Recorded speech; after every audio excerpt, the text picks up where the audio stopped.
vendida como mercadoria para pagar dívidas, mas o fazendeiro descobriu que ela era a herdeira de tudo. Você já imaginou ser tratada como um objeto, arrastada, amarrada numa carroça, vendida para quitar uma conta que nem era sua, apenas para descobrir depois que você sempre foi dona de tudo?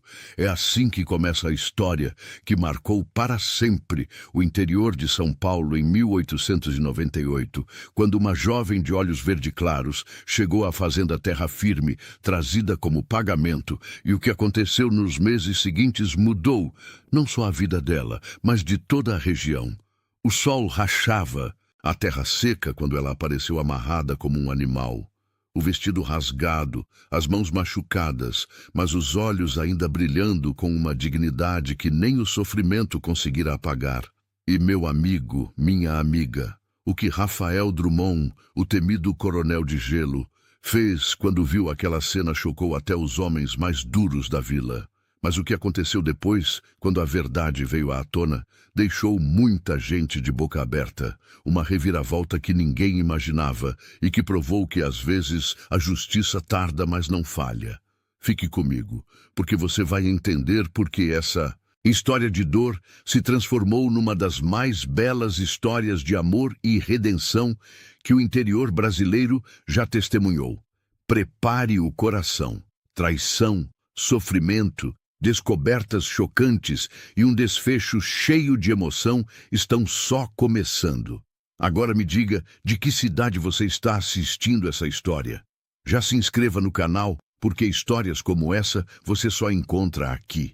No ano de 1898, quando as estradas de terra vermelha do interior paulista eram marcadas mais por injustiças do que por carroças, e os pobres pagavam dívidas com a própria carne, Rafael Drummond vivia sozinho na fazenda Terra Firme, uma propriedade de 500 alqueires que prosperava em café e gado, mas que ecoava vazia demais para um homem de apenas 31 anos. Rafael era alto, de ombros largos moldados pelo trabalho duro desde menino, mãos calejadas que seguravam as rédeas com firmeza e um rosto de traços marcantes, maxilar quadrado, olhos castanho escuros que pareciam sempre avaliar tudo ao redor com desconfiança. Usava chapéu de couro gasto, camisa de algodão grosso arregaçada até os cotovelos e botas que já haviam pisado em todas as terras daquela região. Tinha uma marca característica, uma pequena cicatriz no canto da sobrancelha esquerda, lembrança de uma briga de juventude que quase lhe custara o olho. A vila de Santa Cruz do Cerrado o conhecia como o Coronel de Gelo, um homem implacável em negócios, que pagava em dia, cobrava o que era devido sem piedade, mas nunca enganara ninguém. Era justo, mas frio. Respeitado, mas temido. Ninguém jamais o vira sorrir desde aquela manhã terrível de 7 anos atrás, quando encontrou Clara, sua prometida, morta aos 22 anos. Clara tinha sido acusada injustamente de roubar um broche de uma senhora da alta sociedade, perseguida pelas ruas da vila, xingada, humilhada, até que seu coração frágil não suportou a vergonha e ela simplesmente desabou na praça da igreja. Rafael chegara tarde demais, vira o corpo dela sendo carregado, ouvira as pessoas ainda comentando que ladrão merece o que acontece, e ali, naquele momento, algo dentro dele morreu também. Construíra muros ao redor da alma, prometera a si mesmo que nunca mais permitiria que sentimentos o tornassem vulnerável. A fazenda Terra Firme tornou-se ao mesmo tempo seu orgulho e sua prisão. Acordava antes do sol nascer, cavalgava pelos pastos, conferindo o gado, supervisionava o plantio e a colheita do café. Tratava seus 20 empregados com uma dignidade rara para a época, pagando salários justos e nunca usando de violência. Mas quando o dia terminava e ele voltava para a casa grande, o silêncio o engolia. Jantava sozinho, ouvindo o vento bater nas janelas. Dormia em quartos que pareciam grandes demais, e durante 7 anos viveu assim, como se apenas cumprisse uma rotina de sobrevivência, sem nunca realmente estar vivo. Foi numa tarde abafada de setembro, quando o calor fazia o ar tremer e o cheiro de café torrado misturava-se ao suor dos cavalos, que algo mudou para sempre. Rafael estava no galpão consertando uma sela quando ouviu o barulho de carroça se aproximando. Era Antônio Ferraz, um comerciante de reputação duvidosa, conhecido por emprestar dinheiro a juros absurdos e cobrar dívidas de formas questionáveis. Ferraz tinha uns 50 anos, barriga saliente, dentes podres que se revelavam num sorriso falso e olhos pequenos que brilhavam com ganância. Ele desceu da carroça com aquele jeito arrogante de quem acha que pode comprar tudo e todos, e foi então que Rafael viu o que vinha na traseira. Amarrada com cordas grossas, as mãos machucadas tentando se soltar, o vestido de chita rasgado, revelando os ombros queimados. Pelo sol impiedoso, estava uma jovem de cabelos castanho claros que caíam desalinhados sobre o rosto sujo de poeira e lágrimas secas. Ela tinha 19 anos, mas o sofrimento a fazia parecer mais velha e mais jovem ao mesmo tempo. Mais velha nos olhos que carregavam dor demais, mais jovem na fragilidade do corpo magro que tremia apesar do calor. O que mais impactava eram os olhos verde claros que ainda brilhavam com uma dignidade impossível de quebrar. Um orgulho silencioso que se recusava a morrer mesmo diante do horror de ser tratada como objeto. Rafael sentiu o sangue ferver nas veias. Ferraz, com aquele sorriso podre, anunciou como se vendesse um saco de farinha. Estou entregando a mercadoria conforme combinado, coronel. Quita a dívida do pai dela, 3 contos de réis. Rafael se aproximou lentamente, cada passo medido, a mandíbula travada de raiva contida. Semanas atrás, ele havia emprestado dinheiro a Ferraz e aceitara receber em mão de obra, pensando em contratar trabalhadores para a colheita, jamais imaginando que o comerciante interpretaria isso como permissão para trazer uma pessoa como mercadoria. Solte ela agora, disse Rafael com uma voz tão baixa e perigosa que até Ferraz estremeceu. O comerciante tentou rir. Ora, coronel, negócio é negócio. O pai dela devia, morreu, alguém tem que pagar. Rafael puxou uma bolsa de couro da cintura e jogou no chão aos pés de Ferraz. Aí está seu dinheiro. Solte ela agora ou eu te arrebento aqui mesmo. Ferraz, percebendo que não havia como negociar, soltou as cordas com má vontade e partiu resmungando, achando que tinha feito um bom negócio. A jovem caiu de joelhos no chão de terra batida, assim que ficou livre, o corpo sem forças, as mãos tremendo tentando massagear os pulsos feridos pelas cordas. Rafael se abaixou na frente dela, mantendo distância respeitosa. Como você se chama? Perguntou com voz mais suave. Ela levantou aqueles olhos verdes cheios de lágrimas não derramadas e respondeu com um fio de voz. Helena Cristina das Dores. O nome soava como uma sentença, das dores, como se o sofrimento fosse parte de quem ela era. Você é livre, Helena, disse Rafael com firmeza. Pode ficar aqui como empregada com salário e respeito, ou pode partir para onde quiser. A escolha é sua, sempre sua. Helena Cristina olhou para aquele homem alto, de rosto duro, mas voz surpreendentemente gentil. E sentiu algo que não experimentava há muito tempo. Esperança. Ela vinha de um pequeno sítio a 2 dias de viagem dali, filha única de um sitiante honesto chamado Joaquim das Dores, que trabalhara a vida inteira numa terra que mal dava para o sustento. 6 meses antes, o pai contraíra uma dívida com Ferraz, comprando sementes que o comerciante garantira serem de ótima qualidade, mas que nunca germinaram, uma terra envenenada que não dava fruto algum. Ferraz inflara a dívida original de 500 réis para 3 contos com juros abusivos e cláusulas inventadas, e quando Joaquim morreu de desgosto e exaustão, o comerciante apareceu com documentos exigindo pagamento imediato. Helena não tinha dinheiro, não tinha terra, não tinha nada além do próprio corpo. Ferraz decidira que ela quitaria a conta trabalhando, mas o trabalho que ele tinha em mente não era honesto. Antes que pudesse consumar o horror, ele ouvira falar que Rafael Drummond precisava de mão de obra e decidira vendê-la como se fosse gado.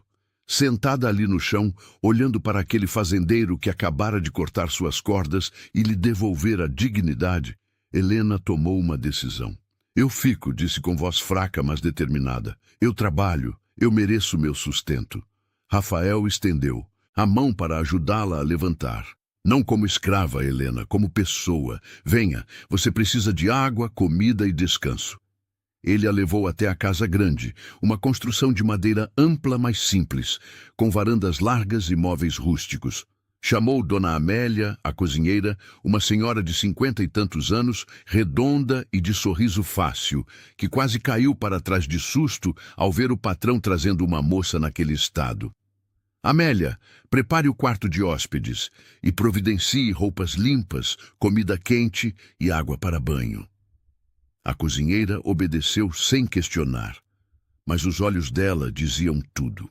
Isso ia dar o que falar na vila. Os primeiros dias foram estranhos para ambos. Helena recebia o quarto mais bonito da casa, com cama de verdade, lençóis limpos, janela que dava para o pasto, onde o gado pastava tranquilo. Pela primeira vez em meses, dormia sem medo. Rafael estabelecera uma regra clara com todos os empregados da fazenda. Reuniu os 20 homens no terreiro logo no primeiro dia e disse com voz que não admitia réplica: Helena é hóspede nesta casa. Será tratada com o mesmo respeito que dariam a uma senhora da família. Quem faltar com respeito, sai daqui na mesma hora sem receber nada. Os homens entenderam. Rafael Drummond era homem de palavra. Ele próprio mantinha distância respeitosa. Falava com Helena apenas o necessário. Bom dia, como dormiu? Precisa de algo, mas sempre com uma gentileza que contrastava com a fama de homem de gelo que carregava. Quando ela tentava agradecer com submissão, baixando a cabeça, ele a corrigia com firmeza. Você não me deve nada, Helena. Dignidade não se paga, se reconhece. Ela começou a ajudar na cozinha, não porque fosse obrigada, mas porque precisava se sentir útil. Dona Amélia gostou dela imediatamente, aquela moça que, mesmo depois de tudo que sofrera, ainda dizia por favor e obrigada, que trabalhava sem reclamar e tinha um jeito delicado de arrumar as coisas. À tarde, quando Rafael voltava do trabalho coberto de poeira vermelha, o chapéu escondendo parte do rosto queimado de sol, Helena lhe servia café na varanda. Trocavam poucas palavras, mas olhares que diziam muito mais. Ele notava como ela estava recuperando as forças. As mãos não tremiam mais tanto, o rosto ganhava um pouco de cor, os olhos brilhavam mais. Ela notava como ele era diferente do que a fama dizia, como tratava os empregados, com justiça, como nunca levantava a voz, como havia uma tristeza profunda escondida atrás daquela expressão séria. Foi durante uma noite chuvosa, quando a chuva finalmente caía após meses de seca, tamborilar no telhado de zinco, num ritmo constante e reconfortante, que Rafael encontrou Helena na varanda chorando. Ela estava sentada na cadeira de balanço, abraçada a si mesma, as lágrimas rolando silenciosas, enquanto olhava para a chuva. Lembrou do seu pai? Perguntou Rafael, encostando na coluna da varanda. Ela assentiu, limpando o rosto com as costas da mão. Ele era um homem bom. Trabalhava tanto. Sonhava em ter uma terra melhor, e tudo que conseguiu foi dívida e morte. Eu me sinto culpada por estar aqui, viva, enquanto ele... A voz falhou. Rafael sentou-se na cadeira ao lado. Ficaram em silêncio por um tempo, apenas o som da chuva entre eles. Então ele falou, pela primeira vez em 7 anos, compartilhando sua própria dor. Eu perdi alguém também. Clara, minha prometida. Ela foi acusada de algo que não fez, perseguida pelas ruas, humilhada até não suportar mais. Quando cheguei, ela já tinha partido. E durante muito tempo eu carreguei a culpa de não ter chegado a tempo, de não ter feito nada para salvá-la. Helena o olhou com uma compreensão que só quem sofreu pode ter. A culpa não era sua, disse com voz suave, mas firme. Assim como a minha vergonha não deveria ser minha. Eu não escolhi ser pobre, não escolhi que meu pai morresse, não escolhi ser vendida. Mas escolho agora acreditar que ainda há homens bons no mundo, porque você me mostrou. Naquele momento, sob o som da chuva que lavava a terra seca, ambos sentiram algo que não ousavam nomear ainda, mas que aquecia o peito como brasa escondida sob cinzas.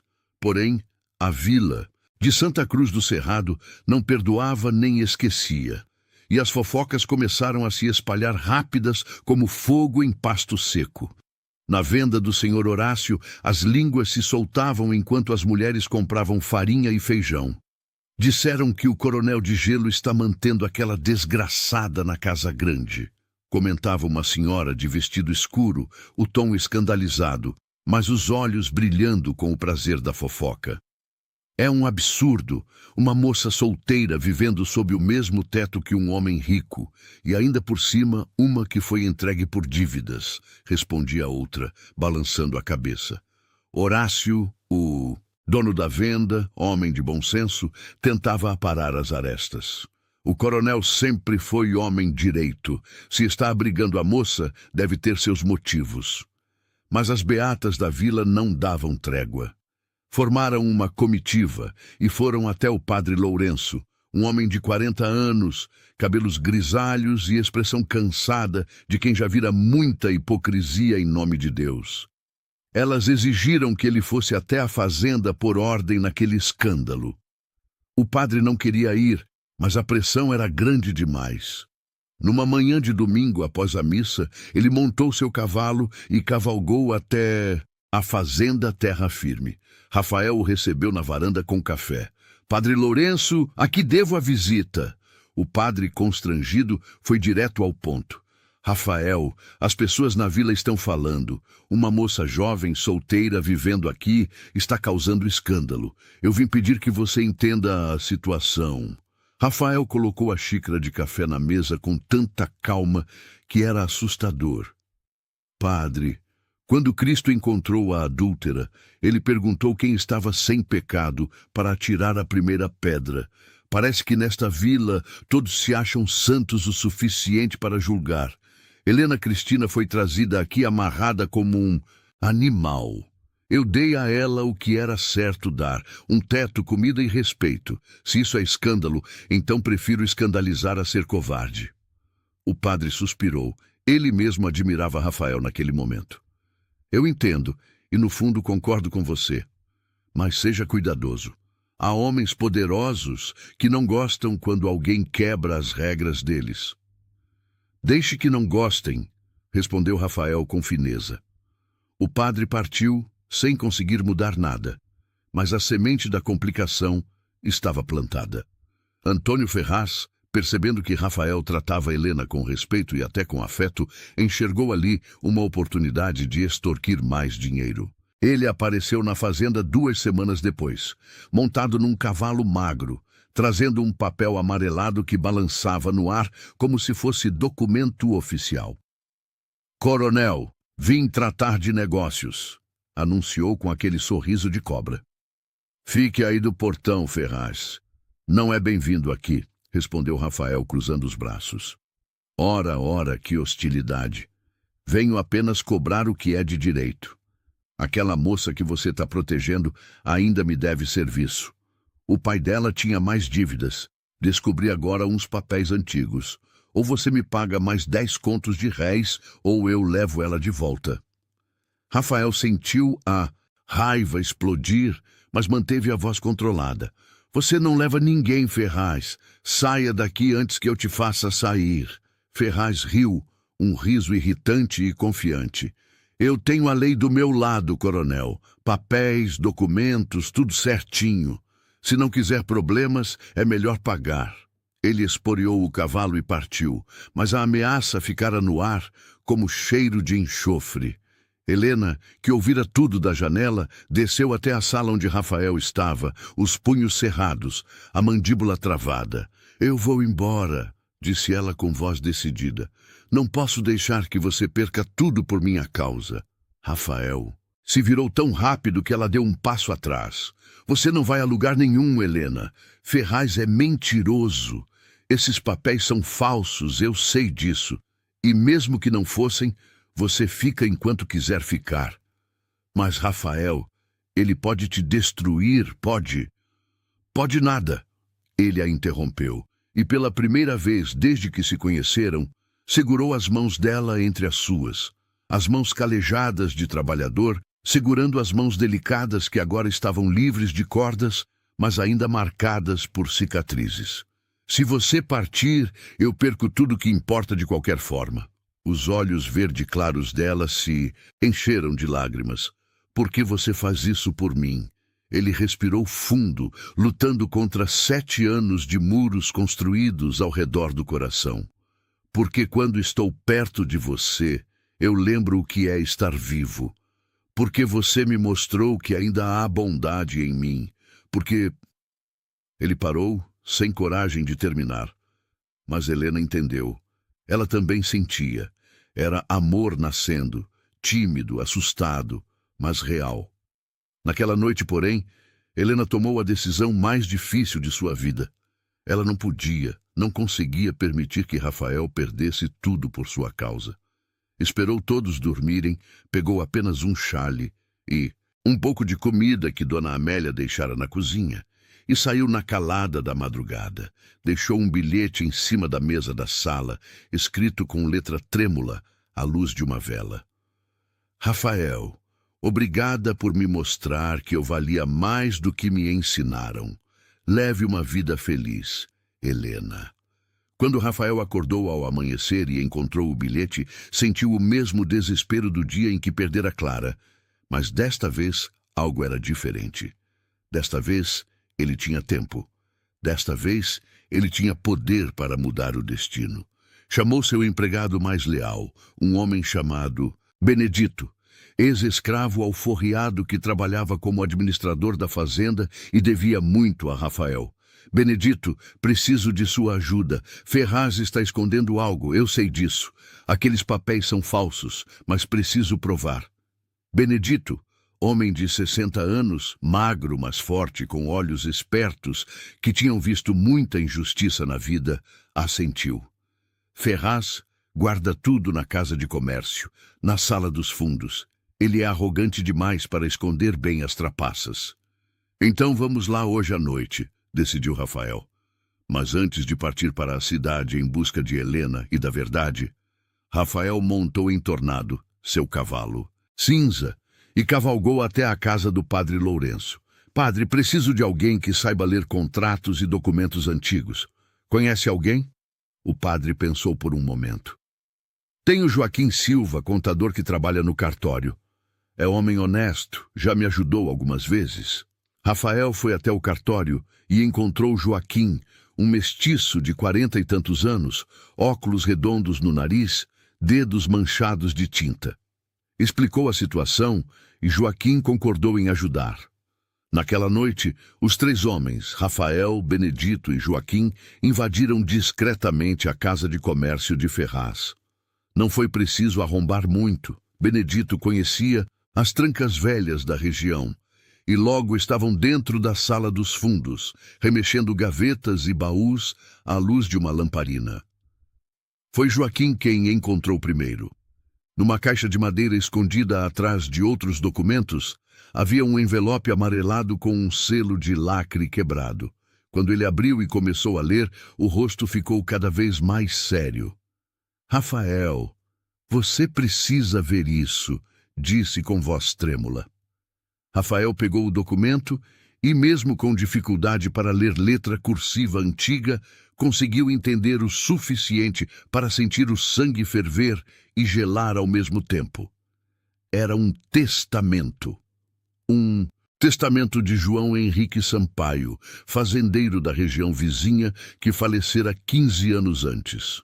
E no meio do documento, entre terras e propriedades, estava o nome que fazia tudo fazer sentido: Helena Cristina Sampaio das Dores, filha legítima, herdeira única de todas as terras do Vale do Cedro, mais de 1.000 hectares de terra fértil com acesso a rio. Rafael sentiu as pernas quase falharem. O segundo documento explicava ainda mais. João Henrique Sampaio havia se casado jovem com uma moça pobre, chamada Maria das Dores. O casamento fora escondido por pressão da família dele, que não aceitava uma nora sem dote. Quando Maria engravidou, João a levou para um sítio afastado, e lá Helena nascera. João visitava a família em segredo, sustentava mãe e filha, mas nunca a assumiu publicamente. Quando Maria morreu no parto de um segundo filho que não sobreviveu, João ficou devastado. Mas a pressão familiar o fez casar-se com outra mulher de família rica. Helena, com apenas 4 anos, foi deixada aos cuidados de Joaquim das Dores, tio de Maria, que a criou como filha sem nunca contar a verdade completa. João Henrique morrera sem filhos do segundo casamento e deixara testamento claro: tudo deveria ir para Helena Cristina, sua única herdeira de sangue. Mas o documento seguinte revelava a trapaça completa. Antônio Ferraz, que na época trabalhava como escrivão, falsificara a certidão de óbito de Helena, registrando que ela morrera aos 5 anos de febre. Com isso, ele conseguira que as terras fossem parar nas mãos de um primo distante de João Henrique, um homem chamado Otávio Sampaio, e os dois dividiram tudo em segredo. A dívida inventada do pai adotivo de Helena, Joaquim das Dores, fora apenas mais um golpe de Ferraz para se livrar de qualquer risco caso alguém descobrisse que ela estava viva. Ele queria Helena longe, vendida, desaparecida, para nunca poder reivindicar o que era seu por direito. Rafael segurou os documentos com mãos tremendo de raiva. Isso muda tudo, disse Joaquim ainda em choque. Helena não devia nada a ninguém. Ela é rica, proprietária de terras. Ferraz e esse Otávio roubaram tudo dela. Benedito, que ficara de vigia na porta, entrou apressado. Tem alguém vindo. Precisamos sair. Eles saíram rápido, levando todos os documentos comprometedores, e voltaram para a fazenda. Mas Rafael não descansou. Ao amanhecer, montou em tornado de novo e cavalgou em direção à estrada que levava para o norte, onde sabia que Helena devia estar indo, tentando desaparecer. Ele cavalgou durante 3 dias, perguntando em cada rancho, cada venda, cada capela, até que finalmente, numa estrada poeirenta cercada por arbustos secos e céu de um azul doloroso de tão intenso, ele a encontrou. Helena caminhava descalça, os pés sangrando de tanto caminhar, o xale rasgado, o rosto queimado de sol, mas a cabeça ainda erguida. Quando ela o viu cavalgando em sua direção, levantando nuvens de poeira vermelha, tentou continuar andando mais rápido, mas as pernas não obedeciam mais. Rafael desmontou antes mesmo do cavalo parar completamente. Correu até ela e, para surpresa de ambos, fez algo que nunca fizera na vida. Ajoelhou-se na terra vermelha, olhou para cima encontrando aqueles olhos verdes que o haviam despertado da morte em vida e disse com voz embargada: Helena Cristina Sampaio das Dores, você é a mulher mais digna que já conheci. Você sobreviveu a tudo que tentaram fazer com você e nunca perdeu sua humanidade. Eu não te quero por pena, nem por gratidão. Te quero porque quando estou perto de você, eu lembro o que é estar vivo, porque você me mostrou que ainda há bondade em mim, porque te amo, Helena. Te amo e escolho te amar todos os dias pelo resto da minha vida, se você me aceitar não como dono, mas como companheiro. Helena, que tinha se acostumado apenas a ser usada, nunca escolhida, caiu de joelhos também, o corpo exausto finalmente cedendo, e entre lágrimas que lavavam anos de dor, respondeu com voz rouca, mas firme: Eu te aceito, eu te escolho, eu te amo, Rafael.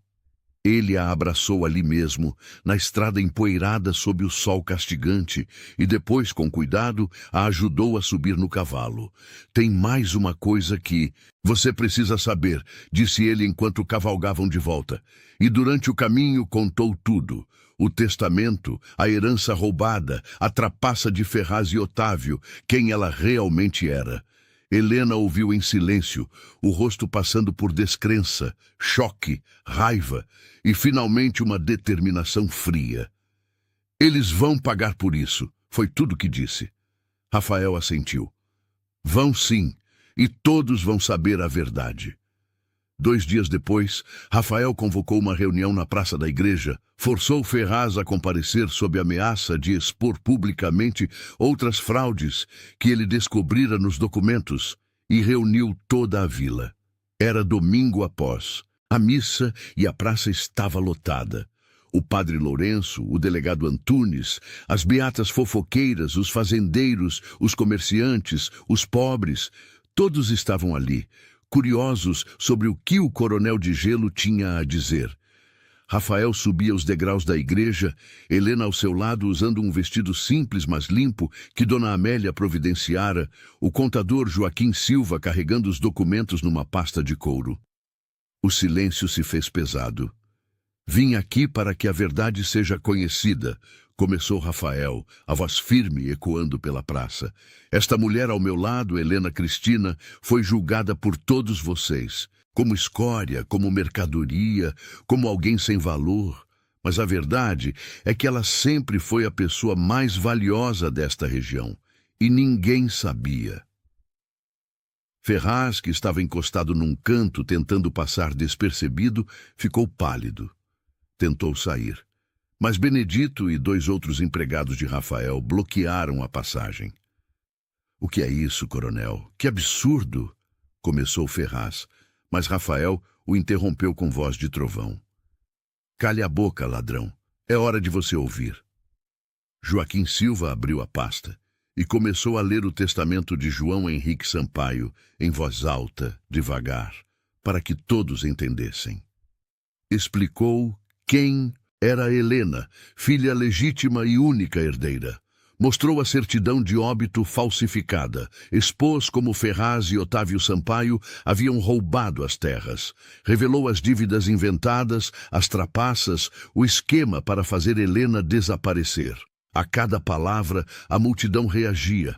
Havia murmúrios, exclamações de choque, rostos de vergonha entre aqueles que tinham julgado a moça. Ferraz tentou negar. Isso é mentira, esses papéis são falsos, eu nunca... São seus próprios documentos, Ferraz, cortou Rafael. Encontrados na sua casa de comércio, com seu selo, sua letra, sua assinatura. Quer negar na frente de todos? O delegado Antunes, um homem sério, de bigode grisalho, se aproximou. Pegou os documentos, examinou com cuidado e seu rosto ficou cada vez mais sério. Isso é crime grave, Ferraz. Falsificação de documentos, apropriação indébita, fraude. Ele fez um sinal e 2 soldados que estavam na multidão se aproximaram. Antônio Ferraz, você está preso. Ferraz ainda tentou resistir, tentou correr, mas os soldados o seguraram. A multidão que antes julgava Helena, agora olhava para ela com uma mistura de vergonha e respeito. O padre Lourenço subiu os degraus da igreja e ficou ao lado de Rafael e Helena.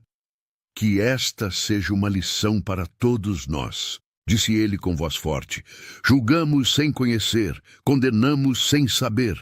Esta moça sofreu nas mãos de todos nós, da sociedade que deveria proteger, não destruir. Houve um silêncio pesado.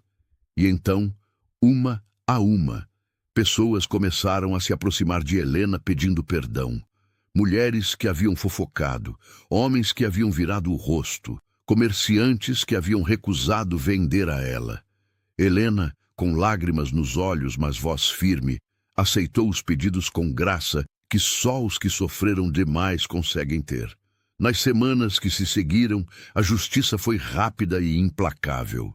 Otávio Sampaio, o primo que se beneficiara do roubo, também foi preso tentando fugir para o Rio de Janeiro. As terras do Vale do Cedro foram devolvidas a Helena por ordem judicial, e Ferraz foi condenado a 8 anos de prisão por falsificação, fraude e tentativa de tráfico de pessoas. Suas propriedades foram confiscadas para pagar reparações. Helena, agora reconhecida como a legítima herdeira de uma das maiores propriedades da região, poderia ter partido. Poderia ter deixado tudo para trás e começado nova vida em qualquer lugar. Mas ela escolheu ficar. Na varanda da fazenda Terra Firme, sob o ipê que começava a florescer amarelo após as chuvas, Helena e Rafael conversavam ao entardecer, enquanto o sol pintava o céu de laranja e roxo. "Você tem sua terra agora", disse Rafael, a voz cuidadosa. "Pode fazer o que quiser, ir para onde quiser." Helena segurou a mão dele, entrelaçando os dedos com cuidado. "Eu poderia, mas sabe o que descobri? Terra é importante, herança é importante, justiça é importante, mas nada disso tem valor se você não tem com quem compartilhar. Você me deu dignidade quando eu era nada, me deu respeito quando eu era lixo para os outros, me deu amor quando eu achava que ninguém nunca me amaria. Então minha resposta é simples: eu fico. Não pela terra, não pela herança, fico por você." Rafael virou-se para ela, segurou o rosto dela com as 2 mãos, aquelas mãos calejadas de trabalhador que tremiam de emoção. "Então casa comigo, Helena. Não por conveniência, não por obrigação.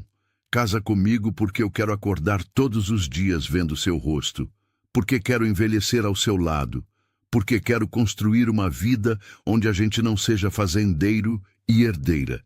Seja só Rafael e Helena, 2 que escolheram um ao outro." "Eu caso", ela respondeu sem hesitar. "Eu caso com você hoje, amanhã, quando você quiser." 3 meses depois, numa cerimônia que reuniu toda a vila de Santa Cruz do Cerrado, Rafael Drummond e Helena Cristina Sampaio das Dores se casaram na capela, com o padre Lourenço oficiando, com pobres e ricos testemunhando, com Dona Amélia chorando de alegria e Benedito sorrindo orgulhoso. Helena usava vestido branco simples, mas bonito, com flores silvestres no cabelo. Rafael usava terno escuro, o primeiro que vestia em anos, e pela primeira vez em 7 anos sorria abertamente. Quando trocaram os votos, prometendo amor, respeito e parceria, até as beatas que antes fofocavam choraram, emocionadas. O beijo que selou a união foi longo, emocionado, aplaudido por todos. As terras do Vale do Cedro foram incorporadas à fazenda Terra Firme, criando uma das maiores e mais prósperas propriedades do interior paulista. Mas Helena, que conhecia a dor da pobreza e da injustiça, fez questão de que parte das terras fosse dividida entre famílias pobres que trabalhavam a terra, criando um sistema de pequenas propriedades que prosperavam em cooperação. Rafael apoiou a decisão completamente e juntos transformaram a região. A fazenda não prosperava apenas em colheitas, mas em dignidade. Empregados eram tratados com salários justos, crianças tinham escola, mulheres tinham voz. Construíram uma capela pequena nas terras onde missas eram celebradas. Criaram um sistema de cooperativa onde pequenos agricultores podiam vender seus produtos com preço justo e a cada colheita, parte da produção era distribuída entre os mais necessitados. A vila que os julgara agora os respeitava, não por medo ou obrigação, mas por admiração genuína. Rafael, que fora o coronel de gelo, tornou-se exemplo de que riqueza não dá o direito de comprar pessoas, mas a responsabilidade de protegê-las. Helena, que fora vista como mercadoria, tornou-se símbolo de que dignidade é intocável e justiça sempre encontra um caminho. 6 meses após o casamento, quando a primavera transformava a terra antes seca num tapete verde salpicado de flores silvestres, Helena revelou a Rafael que estava grávida. Ele a abraçou com tanta força que ela riu, pedindo para respirar. "Vamos ter um filho." Ele disse maravilhado. Uma família.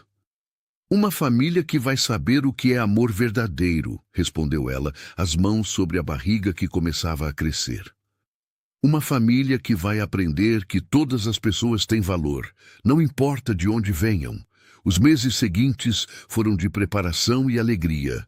Dona Amélia tomou para si a missão de cuidar da gravidez de Helena, preparando comidas especiais, tecendo roupinhas pequenas, organizando o quarto que seria do bebê.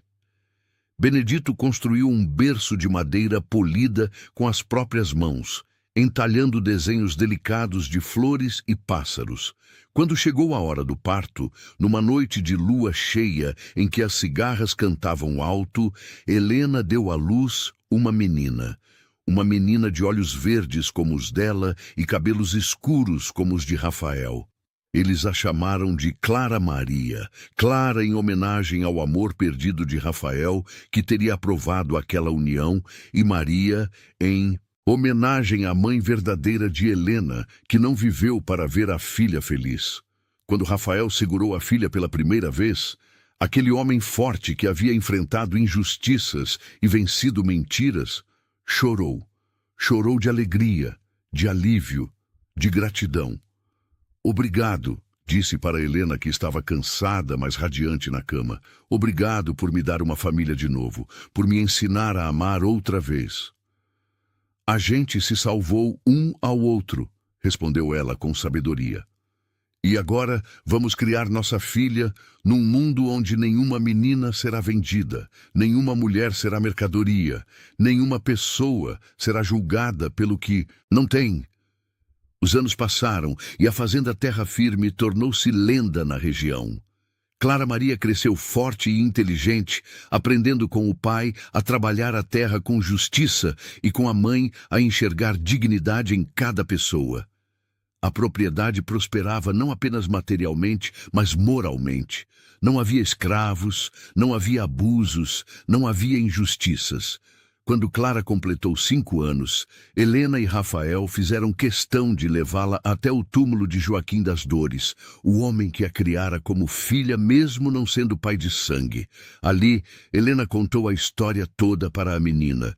Explicou sobre herança, sobre amor verdadeiro, sobre como às vezes a família que escolhemos é tão importante quanto a família de sangue. Clara, com a seriedade das crianças que entendem mais do que aparentam, colocou flores silvestres sobre o túmulo e disse: Vovô Joaquim foi herói. Ele te protegeu. Helena chorou, abraçando a filha. Foi sim, minha filha, foi sim. Rafael, observando mãe e filha, sentiu o coração transbordar. A fazenda Terra Firme deixara de ser prisão de solidão para se tornar berço de esperança. A casa grande que antes ecoava vazia, agora estava sempre cheia de vida, de risadas, de conversas. Na varanda, de cheiro de comida feita com carinho, de amigos que visitavam, de empregados que eram tratados como família. Dona Amélia já passara dos 60, mas continuava firme na cozinha, agora com a ajuda de 2 moças jovens que ela treinava com paciência. Benedito, cabelos completamente brancos, era avô orgulhoso de 5 netos e continuava administrando a fazenda com eficiência, mas agora com mais tempo para brincar com as crianças. Numa tarde de domingo, quando Rafael completava 40 anos e Helena 30, eles fizeram uma festa na fazenda para todos da região. Ricos e pobres, fazendeiros e trabalhadores, todos foram convidados e todos vieram. Havia música, dança, comida farta e, o mais importante, alegria genuína. No momento do brinde, Rafael pediu silêncio e, segurando a mão de Helena, falou para todos. Há 9 anos, eu era um homem morto por dentro. Trabalhava, respirava, mas não vivia. Até que um dia Deus colocou na minha porta uma mulher amarrada, tratada como lixo, mas que carregava mais dignidade que qualquer um de nós. Ela me ensinou a viver de novo. Me ensinou que amor não é posse, é escolha. Que família não é obrigação, é união. Que justiça pode tardar, mas não falha. E hoje, olhando para todos vocês aqui, para essa comunidade que crescemos juntos, eu agradeço. Agradeço a Deus, agradeço a Helena, agradeço a cada um que acreditou que podemos fazer diferente. Helena, emocionada, completou. Quando eu cheguei aqui, achava que minha vida tinha acabado, mas na verdade tinha só começado. Descobri quem eu era. Descobri o que é amor verdadeiro. Descobri que nossa história não é definida pelo que nos fazem, mas pelo que escolhemos fazer. E eu escolho todos os dias continuar escolhendo o amor, a justiça, a dignidade. Para mim, para minha família e para todos que cruzarem nosso caminho. O brinde foi feito com lágrimas e sorrisos, e a festa seguiu noite adentro. Assim, se encerrou a história de Rafael Drummond e Helena Cristina Sampaio das Dores, duas almas machucadas que se encontraram no momento certo, que lutaram contra a injustiça e venceram, que provaram que nenhum ser humano pode ser reduzido a mercadoria ou moeda de troca. A dignidade não se compra nem se vende, ela apenas se reconhece ou se nega. Onde havia escravidão disfarçada de dívida, floresceu liberdade. Onde havia vergonha imposta, cresceu o orgulho merecido. Onde havia desespero sem saída, nasceu amor que escolhe e é escolhido. A maior lição que aquela história deixou para todos que a testemunharam foi esta: as regras que desumanizam devem ser quebradas sem medo, porque acima de qualquer lei injusta dos homens está a lei maior da compaixão, do respeito e do reconhecimento de que cada alma humana, não importa quão pobre, quão ferida, quão julgada, carrega em si uma dignidade intocável que nenhuma circunstância pode verdadeiramente destruir, apenas obscurecer temporariamente, até que alguém com coragem suficiente ouse enxergá-la novamente e dizer com firmeza e verdade: você é livre, você sempre foi, e você sempre será, enquanto houver quem escolha enxergar sua humanidade acima de qualquer outra coisa. Agora me diz, o que você achou desse final emocionante? Deixe nos comentários a sua opinião, ela é muito importante para nós. E se essa história tocou seu coração, deixe o like, se inscreva no canal e ajude a gente a chegar aos 100 mil inscritos. Compartilhe o vídeo para que outras pessoas também sintam essa lição de vida tão bonita. E não vá embora agora. Clique na próxima história, porque tem muita narrativa emocionante da época esperando por você. Nos vemos lá.